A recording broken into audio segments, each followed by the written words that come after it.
A-10A, or also known as the A-10 Thunderbolt II, is a US 10.0 premium strike aircraft. This will be my review and recommendation on if you should get it or not. In this review, I'll be covering 4 topics, which are the following: flight performance, weapon and loadouts, the role that it plays, and my final thoughts on if you should buy it or not. So let's get right into this review. The flight performance for the A-10A is kind of bad for being a 10.0 strike aircraft, with the counterpart being the USSR Su-25K, which I did a review video on before about a month ago. So let's continue moving on with the A-10. So the A-10 has a top speed of 676 kilometers an hour, 240 miles an hour.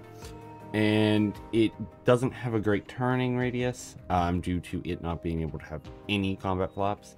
So if you do get into a turn fight, most of the time you will lose. To make up for the slow speeds and turn rate, you are able to have up to 480 flares and chaff. So for flight performance for the A-10A, I give it a 6 out of 10. So let's move on to the weapons and loadout for the A-10A. The A-10A has 16 set presets that you can use, with you being able to make your own. So there's a lot of different combinations that you can have. There'll be a picture on screen showing all the different preset loadouts that the A-10A has. So I'll be now moving on to the weapons for the A-10. The weapons for the A-10A are almost all to attack ground targets, ranging from bombs, TV-guided bombs, and rockets. You have a lot of different options to run in ground RB and air RB, or arcade if you play that. You're able to carry up to 6 2,000-pound bombs or 4 2,000-pound bombs, 2 additional gun pods. I will have a list on screen of what you can have on the A-10A. So overall for the weapons, it makes it really good 10.0 cast plane, especially with the GAU-8 Avenger, the main cannon of the A-10A. That pins 79 millimeters, which means if you top attack enemy tanks, especially modern tanks, you are able to absolutely annihilate them and get a couple of kills. Now, it is a bit harder to do that if the enemy has anti-air up, so it's situational. But for the loadout and weapons, I give the A-10A 9 out of 10 for how many weapons it can carry and how powerful they are in ground RB. Let's move on to the role that it plays in both air and ground battles. Let's start off with air. The A-10A is okay in air battles. It has 2 AIM-9L Sidewinders, which are okay all-aspect missiles.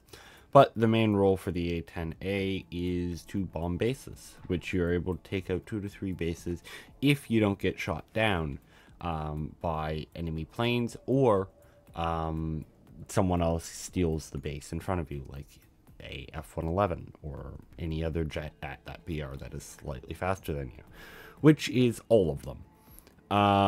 So overall, it is not the best. That's why I don't play the A-10A in air battles.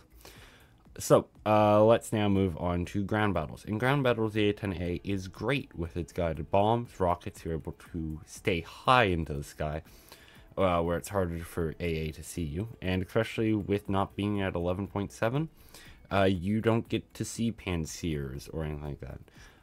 But you do get to see Strellas and Ocelots, which are... their missiles are hard to dodge. So yeah. And with you're able to carry the 2,000-pound bombs, it makes it very well diverse in any scenario that you may come across. So for air battles, I give it a 5 out of 10, and for ground battles, I give it a 9 out of 10. So finally, let's move on to my final thoughts for the A-10A. The A-10A is overall a okay jet. But if you're looking for a jet to grind the US air tech tree, I wouldn't recommend it. I would recommend you get some other jet at that BR. But if you're going to use it for your cast lineup for 10.0 ground, I would recommend it, due to the fact that it is so diverse in dealing with ground targets, that overall it makes it so that you can get 2 to 4 more kills in a ground game. So that is all for this review. So I hope you guys take my review of the A-10A into consideration if you do decide to get it. So, yeah, thank you guys all for watching, and thank you guys for helping me get to over 200 subscribers. I know I haven't really made too much about that, but I do really appreciate it.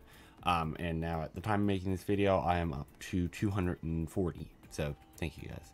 So, please let me know if you guys want to see more videos like this. Make sure you guys like and subscribe, helps me quite a bit, and it's free.